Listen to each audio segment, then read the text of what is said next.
ഈ വീഡിയോയിൽ പറയുവാനുള്ളത് ഡൽഹിയുടെ മുൻ മുഖ്യമന്ത്രി അരവിന്ദ് കെജ്രിവാൾ, ആം ആദ്മി പാർട്ടിയുടെ നാഷണൽ ലീഡർ, എങ്ങനെയാണ് ഡൽഹി ഹൈക്കോടതിയിൽ അവിടുത്തെ ജഡ്ജുണ്ട് സ്വർണകാന്ത് ശർമ്മ, സ്ത്രീയാണ്, ഡൽഹിക്കാരിയാണ്, വളരെ 24-ാമത്തെ വയസ്സിൽ മജിസ്ട്രേറ്റായി, പിന്നെ സെഷൻ ജഡ്ജായി 10 വർഷം കഴിഞ്ഞ് പിന്നെ എലിവേറ്റ് ചെയ്ത് ഡൽഹി ഹൈക്കോർട്ട് ജഡ്ജായി 2022 പിന്നീട് പെർമനൻ്റ് ജഡ്ജായി.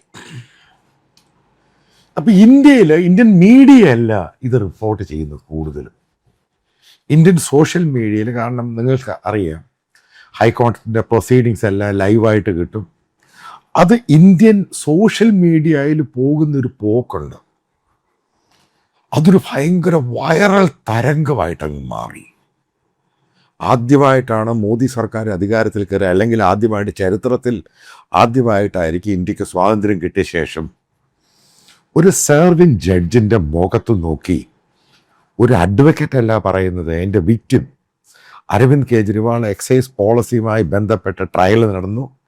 ആ ട്രയൽ ഇവരെ മുഴുവനും ഡിസ്ചാർജ് ചെയ്തു. ഏകദേശം 1.5-2 വർഷം കൊണ്ടാണ് ആ trial day to day basis. അതായത് ഞാൻ CBI കോർട്ടിൽ പോകുന്നതിന് തൊട്ടപ്പുറത്തെ കോർട്ടിലാണ് ഈ പ്രൊസീഡിങ്സ് നടക്കുന്നത്. CBI നിങ്ങൾക്കറിയാമെന്ന് തോന്നുന്നു, എൻ്റെ തെഹൽക്ക കേസുണ്ട്, മറ്റുള്ള പല കേസുകളുണ്ട്, ഞാൻ അതിൻ്റെയൊക്കെ വിറ്റ്നസ്സാണ്.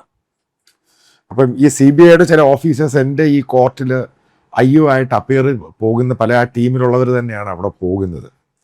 അവരുമായിട്ടുള്ള ഇൻട്രാക്ഷനിൽ അവർ പറയും വളരെ വീക്കാണ് കേസ്, ഇത് പൊളിറ്റിക്കലി മോട്ടിവേറ്റഡ്. അപ്പോൾ എൻ്റെ ഒരു ധാരണ, ഈ സംഭവം അരവിന്ദ് കെജ്രിവാളിനെതിരെ തെളിവ് കാണും. പക്ഷേ ഈ ഒഫീഷ്യൽസ് തന്നെ പറഞ്ഞു, ഈ പറയുന്ന തെളിവൊന്നുമില്ല, ഒന്നും ട്രേസ് ചെയ്യാൻ പറ്റിയില്ല, ഇതെല്ലാം ഒരു പുകമറ ഫിക്റ്റീഷ്യസ് ആയിട്ടുണ്ടാക്കിയ സംഭവമാണ്. അതിൻ്റെ പേരിലാണ് ഈ ട്രയൽ കഴിഞ്ഞ് ഇവരെ മുഴുവനും ഡിസ്ചാർജ് ചെയ്യുകയും CBIയുടെ ഇൻവെസ്റ്റിഗേറ്റിംഗ് ഓഫീസറെ അയാൾക്കെതിരെ കേസെടുക്കാൻ, അന്വേഷണം നടത്താൻ ഈ ട്രയൽ കോർട്ട് ഉത്തരവിടുകയും ചെയ്തു. ഇതാണ് ആ കേസ്, പൂർണ്ണമായിട്ടും ഡിസ്ചാർജ് ചെയ്തു. അപ്പം ഇന്ത്യയിലെ പ്രത്യേകിച്ച് കോടതികളിൽ ഇങ്ങനൊരു കേസ് ഡിസ്ചാർജ് ചെയ്ത് കഴിഞ്ഞാൽ അത് ഹൈക്കോർട്ടിൽ CBI സ്റ്റേ ചെയ്യുമ്പോൾ പൊതുവെ ഒരു 99%, മറ്റുള്ള മർഡർ കേസും അങ്ങനെയുള്ള സംഭവമൊക്കെ വേറെയാണ്, ഇങ്ങനെയുള്ള കേസുകൾ 96-99% ഈ പെട്ടെന്ന് സ്റ്റേ കൊടുക്കത്തില്ല. ഈ പറയുന്ന കൗണ്ടർ ചെയ്യുന്ന പാർട്ടി അവർക്ക് നോട്ടീസ് അയക്കും, അവരോട് റെപ്രസെൻറ്റേഷൻ പറയും, അതിനുശേഷം വാദമെല്ലാം കേട്ട ശേഷമാണ് കോർട്ട് തീരുമാനിക്കുന്നത് സ്റ്റേ വേണോ വേണ്ടായോ. അല്ലാതെ പെട്ടെന്ന് കയറി സ്റ്റേ കൊടുക്കും. അത് ഈ കോർട്ട് കാണിച്ച, അതായത് ഹൈക്കോർട്ട് കാണിച്ചത് ബ്ലണ്ടറാണ്. ഇനി എന്താണ് കേജ്രിവാൾ ഇന്ത്യൻ ജുഡീഷ്യൽ സിസ്റ്റത്തിൻ്റെ നടുവൊടിച്ചത്? ഇത് മനസ്സിലാക്കേണ്ട പോയിന്റാണ്. ഈ എൻ്റെ വീഡിയോ കേൾക്കുന്ന പല ലോയേഴ്സും ഉണ്ട്, പല ജഡ്ജസ് കാണുമായിരിക്കും, പല അങ്ങനെയുള്ള ലീഗൽ ലൂമിനറീസ് കാണുമായിരിക്കും. പക്ഷെ ആ ചരിത്രത്തിൽ ആദ്യമായിട്ടാണ് വിക്ടിം.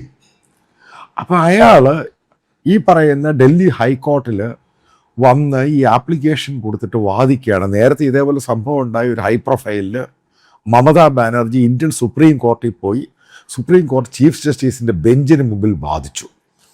അപ്പം മനസ്സിലാക്കി, ഇവരൊന്നും പ്രൊഫഷണലി ലോയറൊന്നുമില്ല, ഇവർ ലോ എടുത്ത് കാണും. ആ കേജ്രിവാൾ പ്രൊഫഷണൽ ലോയറേ അല്ല, പക്ഷെ ഒരു വിക്ടിമാണ്, അയാൾക്കത് പറയാനുള്ള അധികാരമുണ്ട്.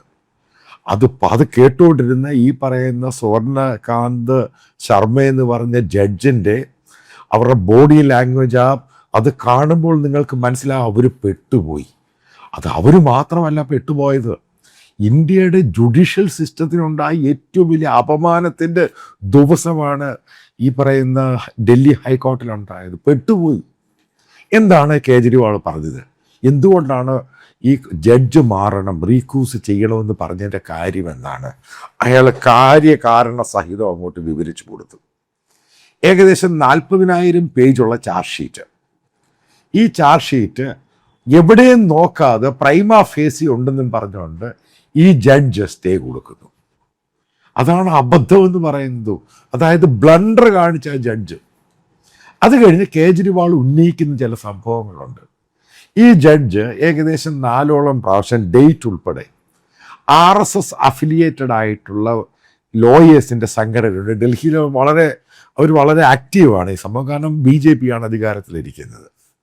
അപ്പോൾ RSSുമായിട്ട് വല്ല ബന്ധമുള്ളൊരു ഗ്രൂപ്പ് ഓഫ് ലോയേഴ്സ് അതിനകത്തുണ്ട്. അവരുടെ ഈ സംഭവമാണ് ഈ സംഘടന എന്ന് പറയുന്നത്. ഇതിനകത്ത് പ്രവർത്തിക്കുന്ന പല ആൾക്കാരെയും എനിക്ക് പേഴ്സണലി അറിയുകയും ചെയ്യാം. ഇതിൻ്റെ 4ഓളം പ്രോഗ്രാമിൽ ഈ ജഡ്ജ് പങ്കെടുക്കുന്നു. അതായത് പൊളിറ്റിക്കൽ ഐഡിയോളജി വെച്ച് കേജ്രിവാൾ ഈ RSSനെയും BJP എതിർക്കുന്ന ഒരാളാണ്.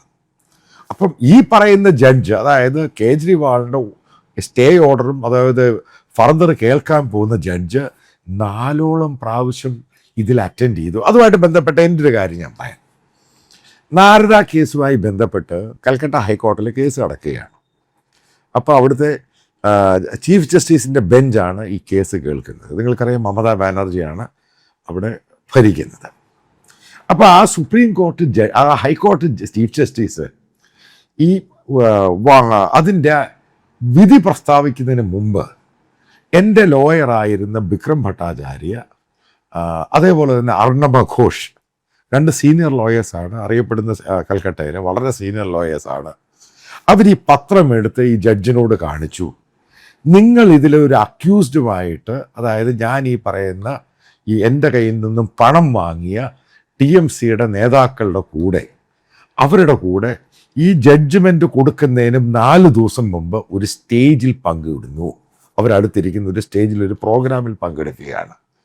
അതുകൊണ്ട് എൻ്റെ ലോയറായ അർണബ ഘോഷ് അദ്ദേഹം പറയുന്നു, താങ്കൾക്ക് ഈ ഉത്തരവ്, അതായത് ജഡ്ജ്മെൻറ്റ് കൊടുക്കാനുള്ള പവർ ഇല്ല, താങ്കൾ മാറിപ്പോകണം.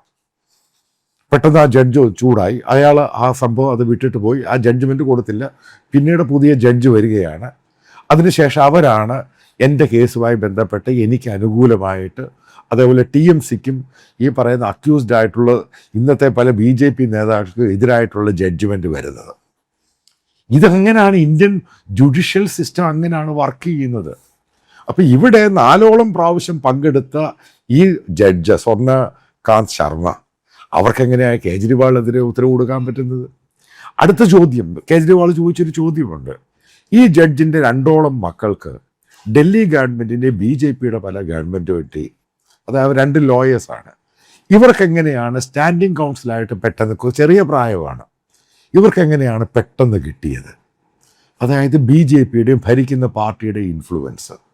അതേപോലെ അമിത്ഷാ ഈ കോർട്ടിൻ്റെ ജഡ്ജ്മെൻ്റ് ഉണ്ടായ തൊട്ട് മുമ്പ് ഏതോ ഒരു TV ചാനലിൽ ഇൻ്റർവ്യൂ കൊടുത്തപ്പോൾ പറഞ്ഞു, ഹൈക്കോർട്ട് കഴിഞ്ഞാൽ കേജ്രിവാൾ നേരെ സുപ്രീം കോർട്ടിൽ പോയി. ഇതുകൂടെ പറഞ്ഞു. ഇതൊക്കെ പറഞ്ഞപ്പോൾ മനസ്സിലാക്കുക, ഇന്ത്യ ഗവൺമെൻറ്റിൻ്റെ ഭാഗത്തു നിന്നും അപ്പിയർ ചെയ്യുന്നത് തുഷാർ മേത്തയാണ്, സോളിസിറ്റർ ജനറലാണ് അപ്പിയർ ചെയ്യുന്നത്. സുപ്രീം കോടതിയിൽ ഇരിക്കേണ്ട ആൾ അന്ന് ഹൈക്കോടതി വന്ന് അപ്പിയർ ചെയ്തിരിക്കുകയാണ്. കാരണം ഹൈ പ്രൊഫൈൽ കേസാണ്. ഇതോടുകൂടിയാണ് ഈ സ്വർണ്ണകാന്ത് ശർമ്മ എന്ന് പറയുന്ന ഈ വനിതാ ജഡ്ജിയാണ് അവരുടെ വെടി തീർന്നു. ഇന്ത്യൻ ജുഡീഷ്യൽ സിസ്റ്റത്തിന് കിട്ടിയ ഏറ്റവും വലിയ അടിയെന്ന് പറയുന്ന നട്ടലിനാണ് അടി കിട്ടിയിരിക്കുന്നത്. കാരണം എന്ത് മെസ്സേജാണ് കൊടുക്കുന്നത്? കാണിച്ചിരിക്കുന്ന മുഴുവനും തെറ്റ്. ഇത് ഓരോന്നായിട്ട് ആ ജഡ്ജിൻ്റെ മുമ്പിൽ നിങ്ങളാണിത് കാണിച്ചിരിക്കുന്നത്, നിങ്ങൾക്കെങ്ങനെ എനിക്കെതിരെ ഞാനുമായി ബന്ധപ്പെട്ട കേസിൽ നിങ്ങൾക്കെങ്ങനെ വിധി പറയാൻ സാധിക്കും? മറ്റൊരു കാര്യമുണ്ട് ഇതിനകത്ത്. മമതാ ബാനർജിയുടെയും കേജ്രിവാളിൻ്റെയും ശേഷം ഇന്ത്യയിൽ ഒരു വലിയ ട്രെൻഡ് ഉണ്ടാകാൻ പോവുകയാണ്. ഇനി പറയുന്ന ഹൈക്കോടതിയിലും വലിയ സുപ്രീം കോടതിയിലും ഒക്കെ വിക്റ്റിമായിട്ടുള്ള പല ആൾക്കാരും അവർ ഈ ലോയേഴ്സിൻ്റെ സഹായമില്ലാതെ അവർ സ്വയമായിട്ട് വാദിക്കുന്ന ഒരു ട്രെൻഡിലോട്ട് ഇന്ത്യയുടെ ജുഡീഷ്യൽ സിസ്റ്റം മാറാൻ പോവുകയാണ്. ആ ട്രെൻഡും ഉണ്ടാക്കിയെടുത്തു.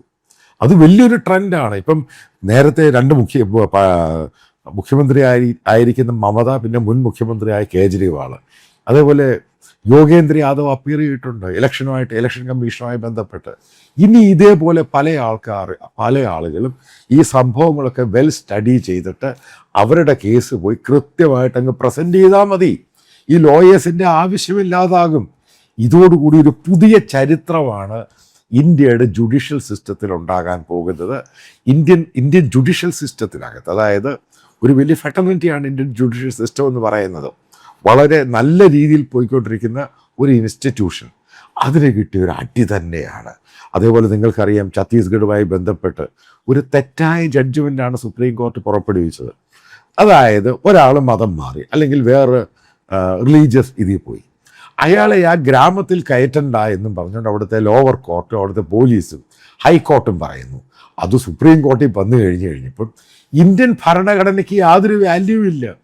ഒരാൾ ഏത് മതത്തിലോ ജാതിയിലോ പോയി കഴിഞ്ഞാൽ കോടതി അത് ഇടപെട്ടിട്ട് പറയേണ്ടത് അയാൾക്കാരുടെ റൈറ്റ് ഉണ്ട് എവിടെയെങ്കിലും ജീവിക്കണം.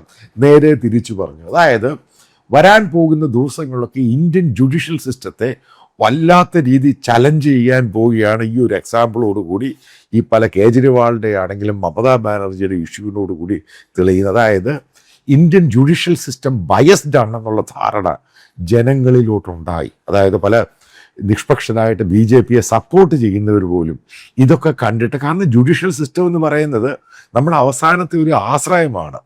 പല രീതിയിൽ പോയി കഴിയുമ്പോൾ നമുക്കവിടെ പോയി നമുക്കവിടെ കൃത്യമായിട്ട് ഒരു ഫെയർ ജഡ്ജ്മെൻറ്റ് കിട്ടും. അതില്ലാതാകുന്നു.